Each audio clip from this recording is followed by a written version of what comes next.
Infinix could have done better with this phone. I mean, they are trying to copy the iPhone 17 Pro Max, right? But unfortunately, the phone cannot meet up to standard. So what really makes this phone special and what does not? Let's find out. All I can see with the design is iPhone 17 Pro Max, and I think a lot of phone brands are stylishly copying Apple.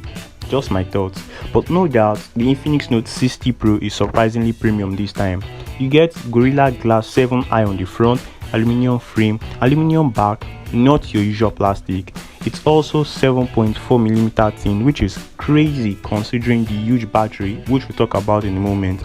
You also get IP64 dust and splash resistant, which is normal, but I just feel they could have leveled up to IP67. You are getting mini TV on your hands with this display, because this is where things get very interesting.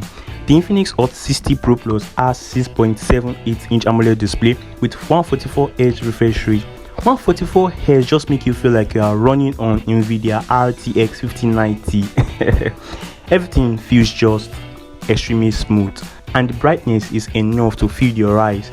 1600 nits of outdoor brightness, 4500 nits of peak brightness is the absolute peak brightness. The display is great, but for this price, the display alone is just not enough. That's why they've decided to bless us with the Qualcomm Snapdragon 7H Generation 4 processor. What's a legendary chip name? This is a 4nm chip, meaning it's both powerful and efficient. In real life, you are getting real faster opening up and better gaming performance. You're also getting less overheating. You can comfortably play games like almost any type of game without serious issues.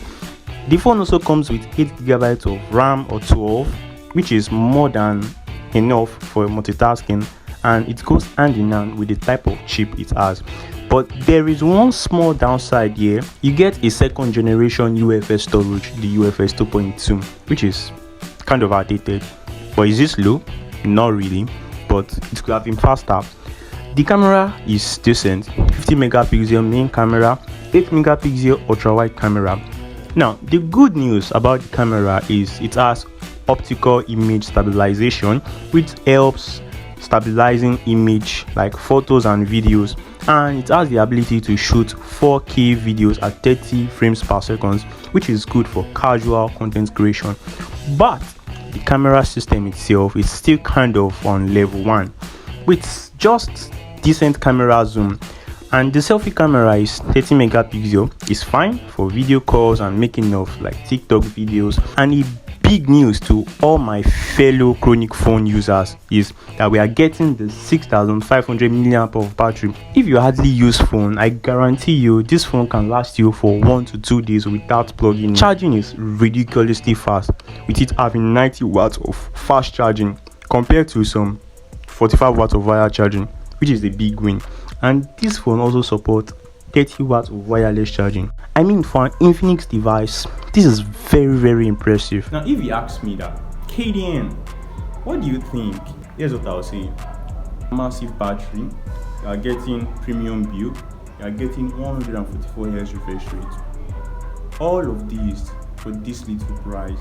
Even though the camera system still needs 1 or 2 touching from the company, and you still have a little bit downgraded storage, still the phone is still good. In fact, Infinix managed to pull off one of the best mid-range phones of the year.